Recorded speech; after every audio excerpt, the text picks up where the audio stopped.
Guten Tag, meine Damen und Herren, hier geht es um Autismus und heute um das Thema bipolare Störung.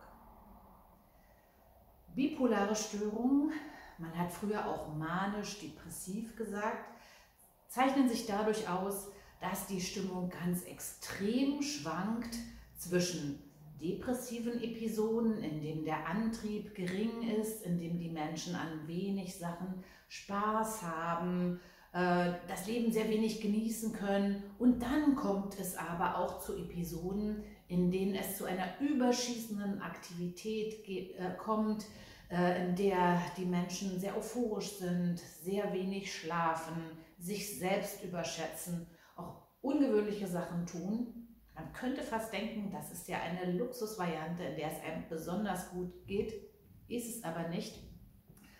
In dieser Phase sind die Menschen wie aufgezogen, so voller Energie.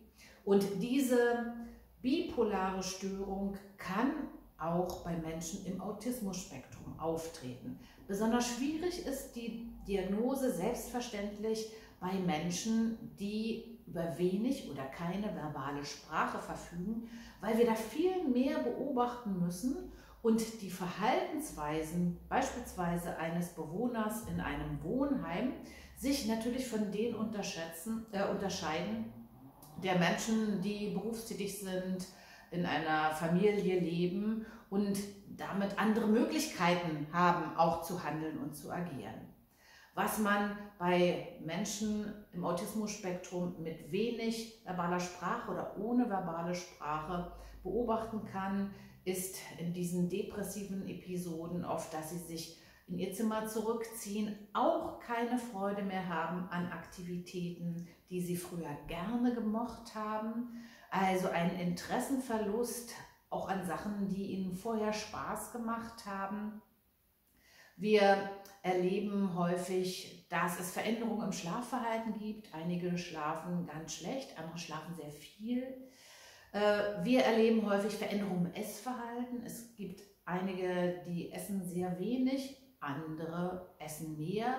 Es gibt Auffälligkeiten in der Verdauung, auch hier in beide Richtungen, also Verstopfung oder auch Durchfall. Also es gibt eine körperliche Symptomatik auch.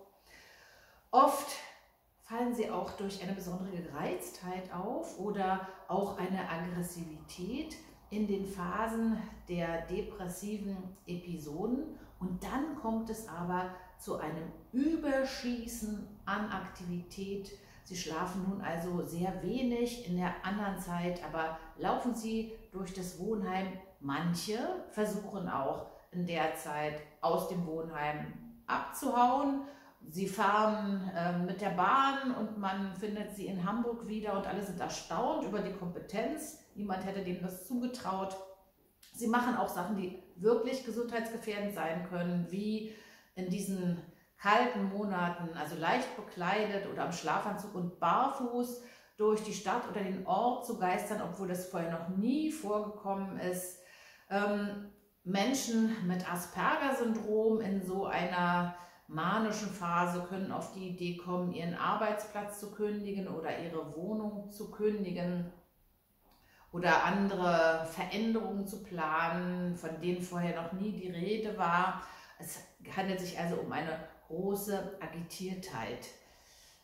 Bei solchen psychischen Auffälligkeiten braucht es dringend die Konsultation eines Arztes. Das ist alleine mit pädagogischen Hilfen und mit der Liebe einer Familie oft nicht mehr zu handeln, denn die Person hat nicht nur wirklich eine eingeschränkte Lebensqualität, sondern kann sich also vor allen Dingen in dieser manischen Phase auch wirklich mit ihrem Handeln in Gefahr bringen.